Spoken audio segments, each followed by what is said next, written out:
So it's been 9 months since I did a video on Assetto Corsa EVO, and that was the first ever video I did on AC EVO because that was the big release. So it's been 9 months since this game effectively came out in early access.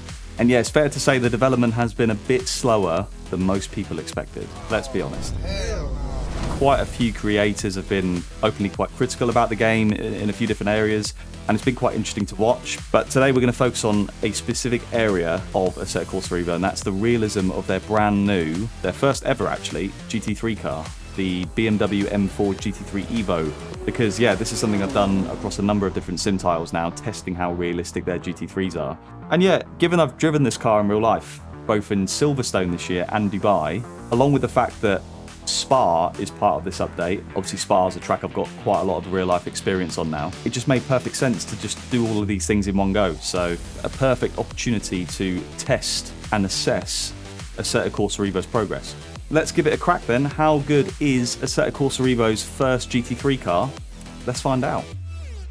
The first thing to say is, and it's worth saying, that the game is a v.3.2 right now. That's the version of it. So it's nowhere near being a fully fledged finished game. You know, it's nowhere near being a v1.0. I've been informed by QNOS that this car, this track, this entire game, it's still heavily in development. So we should bear that in mind. By the time this comes out to you guys as a public release, it could be a lot different.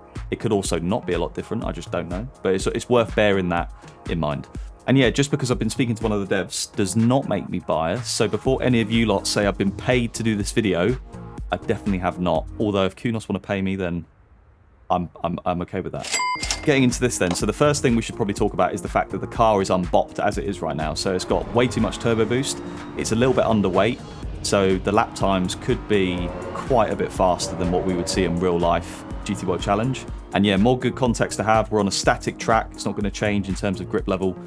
We're on optimum grip, which you can see up there, and that's the most amount of grip you can have in an Assetto Corsa QNOS game. And in terms of the car setup, so I'll show you every page, but it's basically default setup with a few tweaks. So that's your tyres page with all your suspension geometry, your camber, your caster, your toes, electronics, TC, ABS obviously, fuel with the tyre compound, so we can put slick race tyres on or we can put wets on, suspension, so it's very similar to ACC, to be honest, in terms of what we're seeing here. Every page is pretty much identical.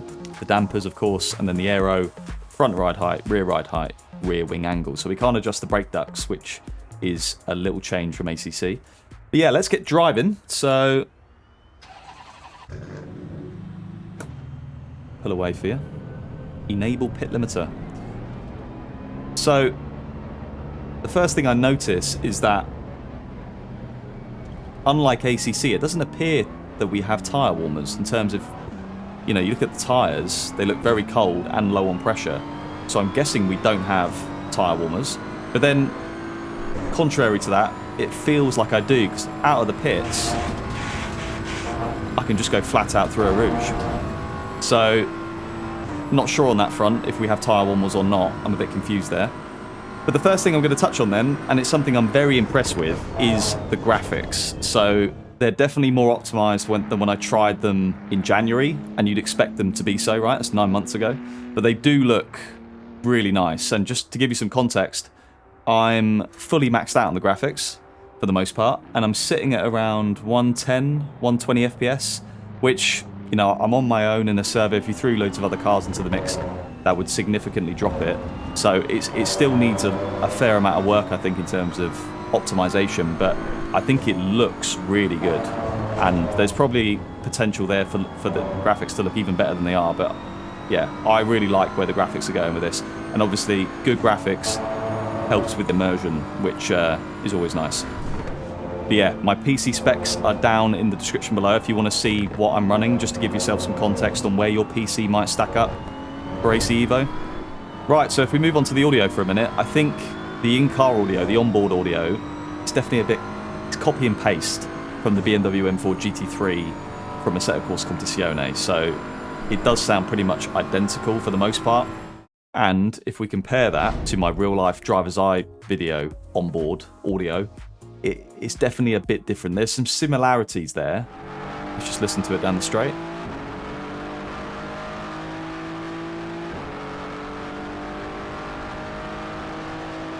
Sounds good though, doesn't it? So it's worth bearing in mind the microphone on that camera was a bit blown, so it's a bit distorted, but you can still hear generally what it sounds like. There is a similarity, but it's still different. It's just different. I can't explain it.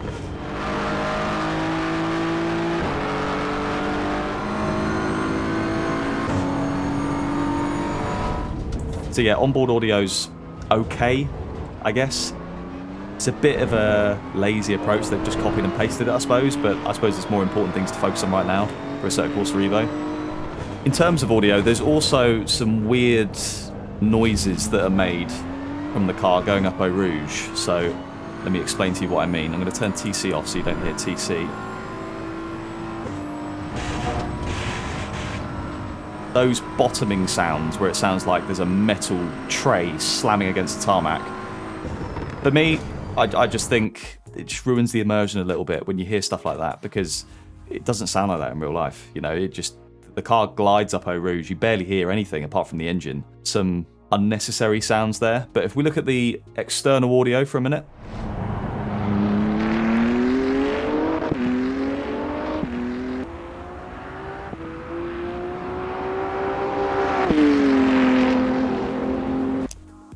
Right, and I've got a tasty little video from a BMW M4 GT3 EVO this year that was testing in Misano for GT World Challenge Europe. Let's listen to it come past here. I think that sounds identical, to be fair.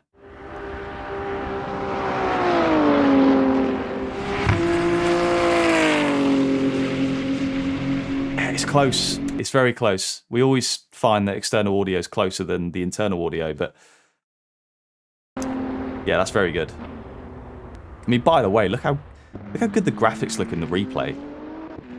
They just look so good. Once these are optimized, this game is going to look insane. Absolutely insane. But one thing I also noticed in the replay was suspension movement. And to me, that the suspension when I'm driving it does feel less broken than Assetto Corsa Competizione's suspension, where that would do some very strange things. When it was being compressed and loaded, the suspension would shit itself, basically. Whereas I don't really feel like I have that in Assetto Corsa EVO. And you can see under braking here, a little bit of a dive onto the front. A little bit of load. It definitely moves. And in the Assetto Corsa Competizione, it didn't move. It was very static. It looked like it was very static anyway. So I like that that's being incorporated into this. We should have some proper suspension in these GT3s. Right then, back in the driving seat. So if we focus on Spa for a minute, you know, as I said to you at the beginning of the video, I think you guys can all agree from seeing real-life onboards to this is definitely a very good version of Spa. Laser scanned, obviously, and it looks up to date in terms of where all the current gravel traps are. Even the new bits of tarmac that got put down in Sector 1 and in Sector 3. Elements of that have been thrown into this as well. So, yeah. It's nice to have two very good versions of Spa in sim racing now. We've got this one, but we've also got the one in iRacing. So, yeah, there was a period of time where we had no up-to-date versions, which was a bit frustrating. Next thing then, so let's focus on the track surface for a minute. So, apparently Assetto Corsa EVO's dynamic track is a big step up from Assetto Corsa Competizione's track evolution system. So, I can't really tell that in this session because I guess it's static and I've set it up that way. It's the same grip across the whole track and there's no marbles or anything. So, there doesn't appear to be anyway. And obviously in real life, offline, you would hear marbles and you would feel marbles and you'd lose grip. But yeah, apparently Assetto Corsa EVO's dynamic track model or system takes into account a lot of these things. So it would take into account marbles, it would take into account the rubber line being put down wherever the cars drive in that particular server. So it's like a live track sort of thing. So yeah, overall it's just a more advanced system, but 100% it needs some testing. So at some point I will give that a go. And yeah, something to look forward to. If it is genuinely true and it is meant to be that good, intrigued to see what that's like. On to the next thing though, and that is braking. So I personally feel like it's the same as ACC, or it's very, very similar to ACC. And it was definitely one of ACC's weaknesses in terms of realism, the braking. And yeah, I've said in the past many times, I don't think the braking's that realistic in ACC. And then by definition, in AC Evo, I feel like iRacing, Le Mans Ultimate have much more realistic ways of braking in a GT3 car. So yeah, to me, I feel like the ABS in this, and therefore ACC, engages very late and only at a very high brake pressure. And even then, when it does engage, it's better to lean into it and fully push through that, as opposed to modulating the brake against the ABS, which is what you do in real life for the most part. At least in the cars I've driven, that's what you do. You feel the ABS and then you sort of fight against it, but you don't push through it to get the most stopping power from the car. So yeah, at the minute, it is just about slamming the brake pedal on, as we'll show you in turn 1. I've got TC off at the minute, that's not good. Keep the wheels straight, keep the brake slammed to 100%. The ABS does go a bit crazy at the end, but it doesn't really affect the braking itself. And just spam down the gears, and exactly how it was in ACC. You know, you approach every braking zone, every heavy braking zone at least. Whoa!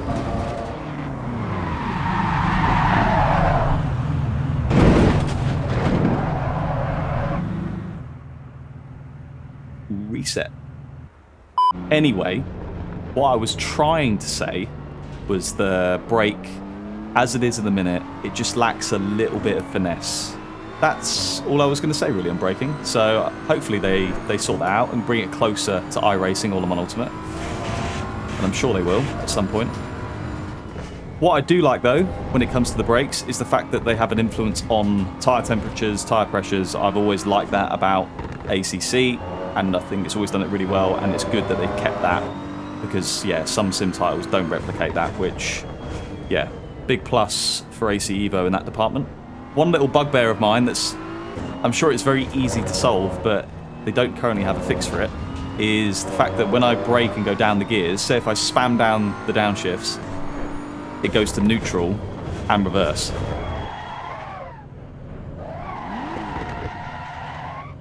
So that's just a little bit weird. But yeah, slightly annoying, but I'm sure that'll get fixed at some point. The overall feeling I'm getting here though, through the force feedback, what I'm actually feeling through my controls, compared to its predecessor anyway, ACC, it's slightly less vague in the center of the steering rack. So I can feel a little bit more than I would be able to in the BMW on ACC, which yeah, is a nice little plus. A lot of people accuse ACC for feeling very numb compared to other titles, so it's a little bit less numb. And it's worth saying as well, like in these real-life GT3s, they can feel quite numb. With the power steering systems they have, it can really nullify a lot of what you would expect to feel, a lot of the detail through the steering. What I would say is, under braking, coming off the brake when turning into the corner, when you're trail braking, it still feels like at this stage here, it still feels a little bit numb, I'd say. Like, I don't really know what the front tyres are doing in that scenario when I'm braking, when I'm coming off the brake, releasing the brake, going into the corner. I feel like I just have no idea what the front's doing. So that's, they probably could do with tuning that a little bit.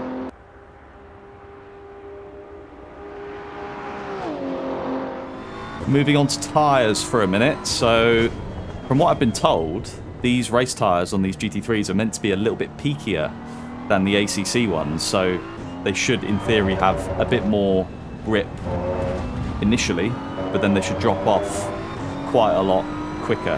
You know, they should drop off quite sharply compared to the ACC tyre model. I wouldn't say I agree with the peakiness. Like, from the driving I've done, it takes a little while for these tyres to get going, to unlock the lap time. You know, lap 1 or 2 is definitely not the quickest. It definitely is probably something more like lap 4 or 5. Whether they drop off or not, I don't know. I've not done a race stint, so I can't really say whether they drop off that quickly or not. But again, that could go back to the thing earlier where I wasn't sure if we're running tyre warmers. If we're not, that would explain why the tyres peak a little bit later while they get up to temperature and pressure. So, but yeah, if the tyres were peaky, that would reflect real life GT World Challenge. The Pirelli that's currently used in that is very peaky. and that's why you see a lot of the pro drivers in GT World Challenge doing their fastest qualifying lap on lap 1 or 2. So yeah, there's hopefully they can replicate that. That would be quite cool. Back to this though, and from what I've been told, apparently the race tyre in the GT3 car hasn't had anywhere near the development that the road car tyres have had. So I think there's a lot of work, a lot to come from these race slicks in the coming weeks and months. Curbs for me are still a little bit aggressive and intrusive, similar to how they were in ACC and in the original Assetto Corsa, to be honest. Curbs were just a bit too extreme. Yeah, for me, they just changed the behaviour and the feeling of the car way too much. Like we saw that in Eau Rouge earlier when I just hit the inside curb and it just went straight round.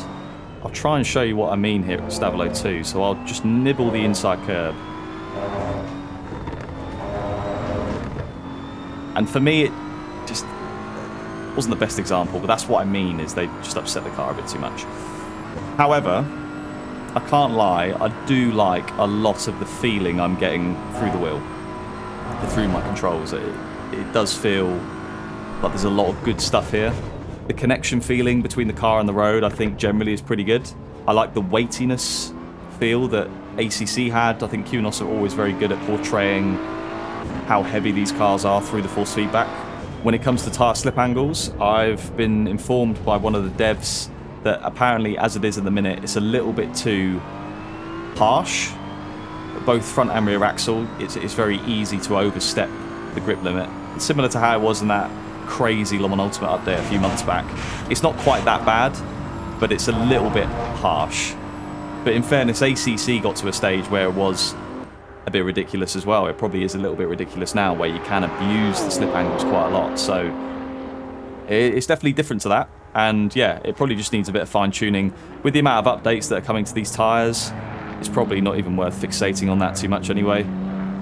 But yeah, at the minute, you can't generate too much rotation from leaning on the tyre. It just bites you in the arse, which, yeah, it's probably too much compared to, say, real life.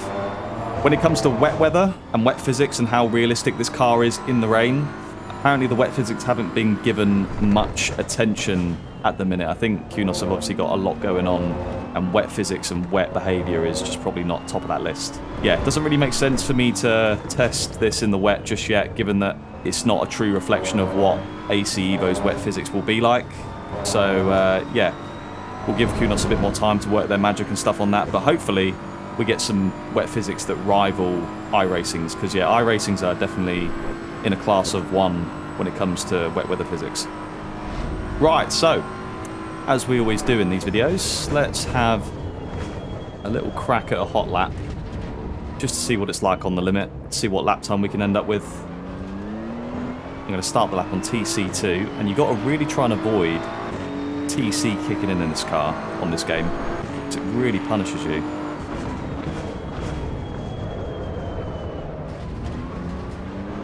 Missed the apex, but we broke nice and deep. TC didn't kick in too much. I'm going to go TC off for Eau Rouge, just to save a little bit of lap time up the hill.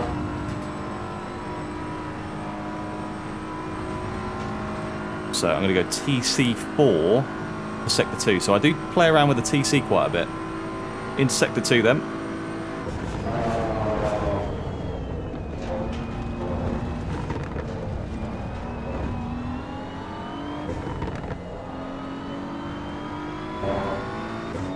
All over the curbs at the comp.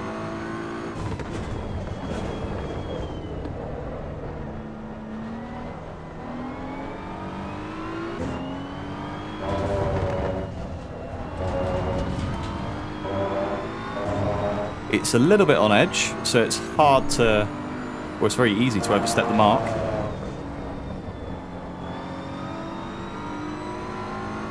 It's very edgy, but sometimes real cars, especially when they're set up to be quick, can be quite edgy.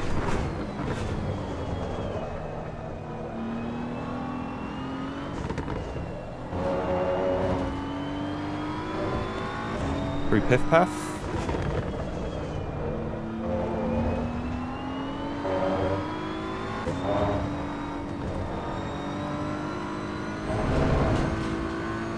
With the Stavalos. Just need a lot of concentration to get this around the lap, to be fair. Especially with this low downforce setup. TC off the Blanchimont. Full send, easy flat. TC2 for the final chicane.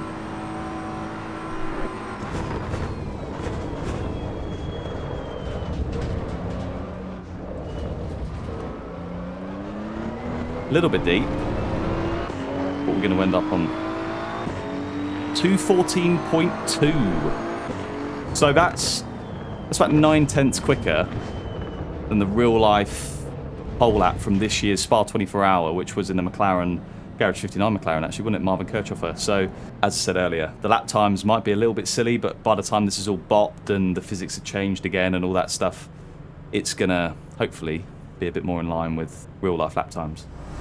So those were my first impressions of the first ever GT3 car in Assetto Corsa EVO, and yeah, I think there's a lot of good stuff in there, to be honest. And for sure, there's lots of areas for improvement, and we've touched on those, and hopefully they get fixed as the sim continues to develop over these coming weeks and months.